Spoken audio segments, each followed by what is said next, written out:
কৃষ্ণ আপোনাক সম্বৰ্ধনা আভাস জনোৱা হৈছে প্ৰথমতে কৃষ্ণ কৃষ্ণ কৃষ্ণ জয়গুৰু শংকৰ শ্ৰীমন্ত শংকৰদেৱ সংঘৰ কামপুৰ জিলা শাখাৰ অন্তৰ্গত আমাৰ এগৰাকী বাপ কৃষ্ণ শ্ৰী কৰুণা গোহাঁই বাপ তেওঁ ইতিমধ্যে 92 বছৰ চলি আছে গতিকে তেওঁ এটা সাক্ষাৎকাৰ বাণীভন্ত ৰূপত ৰখাবৰ কাৰণে মই বহুত দিনৰ পৰা ভাবি আছিলোঁ দুদিনমান আগতে মই আমাৰ এটা লাইভ অনুষ্ঠানটো মই কৈছিলোঁ যে তেওঁ এটা সাক্ষাৎকাৰ বিশেষকৈ তেওঁ 92 বছৰ পাৰ কৰোঁতে বহুত ঘাট প্ৰতিঘাতৰ মাজে তেওঁ পাৰ হৈছে গতিকে এই কথাখিনি তেওঁ কেনেদৰে পাৰ হ'ল আজি 92 বছৰ পাৰ কৰিলে সমাজ ব্যৱস্থাত তেওঁ কি কি পৰিৱৰ্তন দেখিলে কেনেকুৱা অৱস্থাত তেওঁ বসবাস কৰি আছিলে কেনেকুৱা অৱস্থা পালেহি আজি তাৰিখত আজি সামাজিক ব্যৱস্থাটো কেনেকুৱা এই কথাখিনি জানিবৰ কাৰণে মই তেখেতক আমাৰ ঘৰলৈ নিমন্ত্ৰণ কৰি আনিছিলোঁ তেওঁ এখন গামোচাৰে সম্ভাষণ জনোৱা হ'ল কৃষ্ণ বাবু আপোনাৰ বয়স এতিয়া কিমান বছৰ আচলতে মোৰ এতিয়া বয়স 91হে চলি আছে 91 পাৰ হৈ 92 সোমাব এতিয়াও যে আপুনি নাম গাই থাকিব পাৰিছে তাৰ মানে কাৰণটো কি আজিও আপুনি বাতৰি কাকত পঢ়ি থকা দেখোঁ আপুনি নামত বহে হয় আজিও আপুনি নামলৈকে আহিছে হয় কওকচোন ইয়াৰ কাৰণটো কি ইমান চকুৱে ভালকৈ দেখি আছে আমাৰো চকুৱেও কমকৈ দেখা হ'লেও চকুৱে কম মোৰো কম দেখ এতিয়া হয় চকুটো আজি 4 মাহমানৰ পৰা মানে ক্ৰিয়া কৰিছে নাই চকু ভালে আছিলে মই চশমা নোলোৱাকৈ মই চশমা আগত লৈছিলোঁ 3-4 বছৰমান চশমা লৈছিলোঁ তাৰপিছত দেখাই পাওঁ চশমা কিয় লাগে এৰি দিলোঁ বাদ দিছিলোঁ তাৰপাছত আনি খালী চকুৱে হওঁতে আজিলৈকে দিছোঁ আৰু আজিতো ইমান সময় আজিতো নাম আজি অলপ দিনৰ আগতে আমাৰ গৃহত এভাগ নাম হৈছিলে তাতো আপুনি নাম পৰিৱেশনত অংশগ্ৰহণ কৰিছে আজিও নামৰ কাৰণেই আহিছে নিমন্ত্ৰণ যিহেতু কোৱা হৈছে নহয় ইয়াৰ কাৰণটো কি আপুনি ইমান মানে শক্তি ক'ব আছে তাৰমানে ভগৱানৰ আপোনাৰ আশীৰ্বাদ চাগৈ সম্ভৱ আছে ভগৱন্তৰ কৃপাহে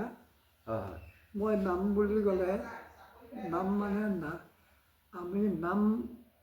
মানে চিনাক্তকৰণ বুজায় নাম মানে চিনাক্তকৰণ মোৰ নামটো হ'ল মমা নিজকে সৰু কৰি ৰাখা সেই অনুপাতে তেনেকৈ সমাজৰ নীতি অনুযায়ী আগবাঢ়িছোঁ আৰু পাইছোঁ বুলি আপুনি এতিয়া আমাৰ সংঘৰ বুলি ক'লেও ভুল কোৱা নহ'ব মই জন্ম হোৱাৰ পিছত আমি যেতিয়া সংঘত সোমাইছিলোঁ তেতিয়া আপোনাক পাইছোঁ আমি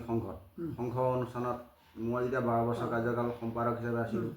আমাৰ নিজৰ প্ৰাথমিকৰ তেতিয়াও আপোনালোকৰ পৰা মই বহুখিনি পৰামৰ্শ পাইছিলোঁ আপুনি সংঘৰ জন্মৰ কথা কিছু ক'ব পাৰিব নেকি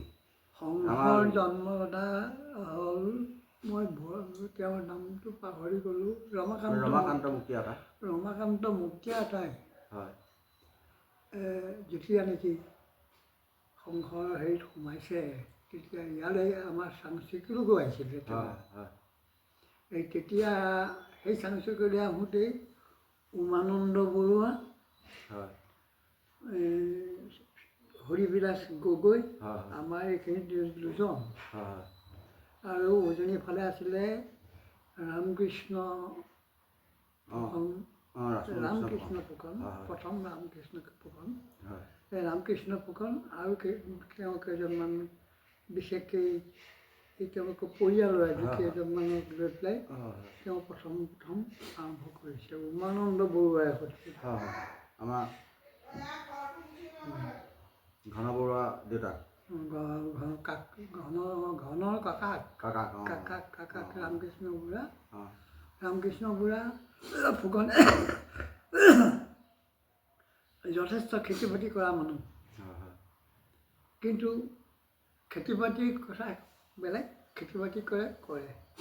কিয় ধৰ্মত তেওঁ আগবঢ়া আছিলে ধৰ্মত আগবঢ়া আছিলে কেনেকৈ মই তেওঁৰ পৰা তেওঁৰ মুখতে শুনা দেই, পাছত কিন্তু প্ৰত্যক্ষ হৈছোঁ, মই দেখা পাইছোঁ। বুঢ়াই সদায় কয় আমাৰ আমি সংঘৰ মানুহ, সংঘৰ কথাহে ভাবিব লাগে আৰু উপায় হয় সদায় সংঘৰ কথাহে ভাবিবি। মই তেনেকৈ ভাবি মই সংঘলৈ আহিলোঁ। আৰু মই সংঘলৈ আহিলে এই কয় জপনাখন সদায় আমাৰ বাঁহৰ জপনা হৈ আছে। গতিকে আমি কিবা এটা কৰিব পাৰোঁ নেকি? কোনোবাই এইটো কথাটো গুৰুত্ব নিদিলে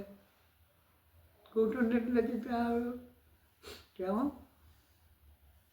এই কঠ এখন ঢাৰি এখনত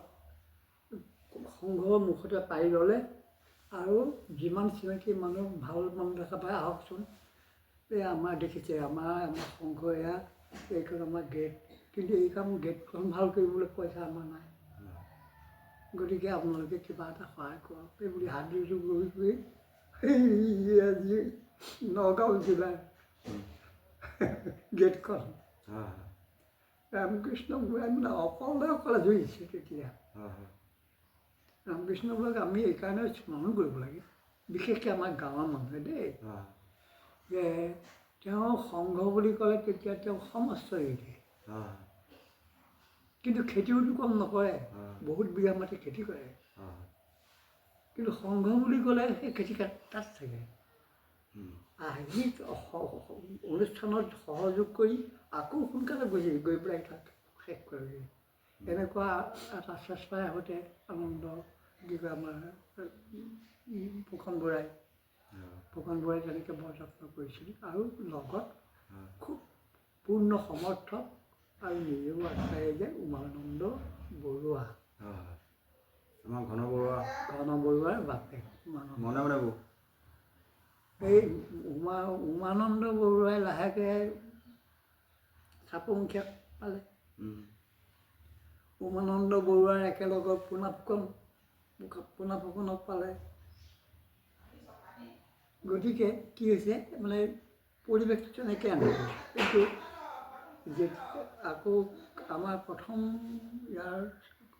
অঞ্চলটো বুলি নহয় আৰু কামপুৰতে এই প্ৰথম এই আমাৰ পতিয়াপামৰ কি তেওঁৰ নামটো মই পাহৰি গৈ, মণ্ডল আছিলে, কি মণ্ডল আছিল মই নামটো পাহৰি গৈছোঁ দেই, তেওঁৰ ল'ৰালি আছে। এই মণ্ডলে প্ৰথমতে মানে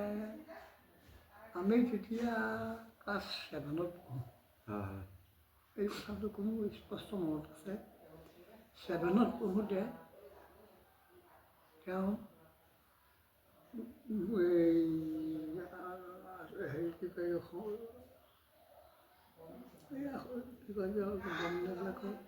হেৰি উপ অসমৰ তাত তেওঁ তাত গৈ পেলাই মানে কিবা অলপ হেৰি কৰিলে হ'বলা, আহি তেতিয়া এই আমি ক্লাছ 7ত পঢ়োঁতে এতিয়া এই কথাটো মনত আছে মোক সদায়। আমি যেতিয়া নেকি স্কুলৰ পৰা ছুটীত আহিছোঁ, আমি খোজকাঢ়ি যাওঁ হাফ পেণ্ট পিন্ধি কোনোৰকম, তেতিয়া আমি হাফ পেণ্ট পিন্ধা দিন আৰু হাফ পেণ্ট পিন্ধি স্কুলৰ পৰা আহোঁ, কিতাপ পত্ৰ লৈ তাত লেকচাৰ দি আছিলে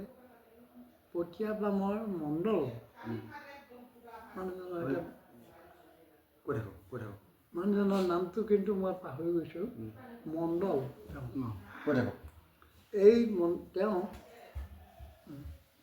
তেওঁ মানে এই ধৰ্মৰ বিষয়ক আলোচনা হেৰি কি কয় বাৰখেলীয়া নামঘৰ এটা নামঘৰ আছিলে সৰু, সেই নামঘৰটোত তেওঁ লেকচাৰ দি আছিলে। আমি তেতিয়া ক্লাছ 7ত থাকোঁতেও সংঘ বুলি শব্দ এটা আমি শুনিছিলোঁ। এই পতিয়াপামৰ মণ্ডল আছিল তেওঁ, ভাল হেৰি ভাল লেকচাৰ দিয়ে। তেওঁ মানে মানুহজনে এই সন্ধিয়া সময়ত হ'লে গাঁৱত উমা বৰুৱা, ৰামকৃষ্ণ ফুকন আৰু এনেকৈ কেইজনমানক গোটাই লৈ এই তাতে ফুকন আৰু এজন আছে এইখিনিত, আৰু আমাৰ হৰিবিলাস গগৈ, এওঁলোকে সংগঠনটো কৰিছে যে সংঘ এনেকুৱা।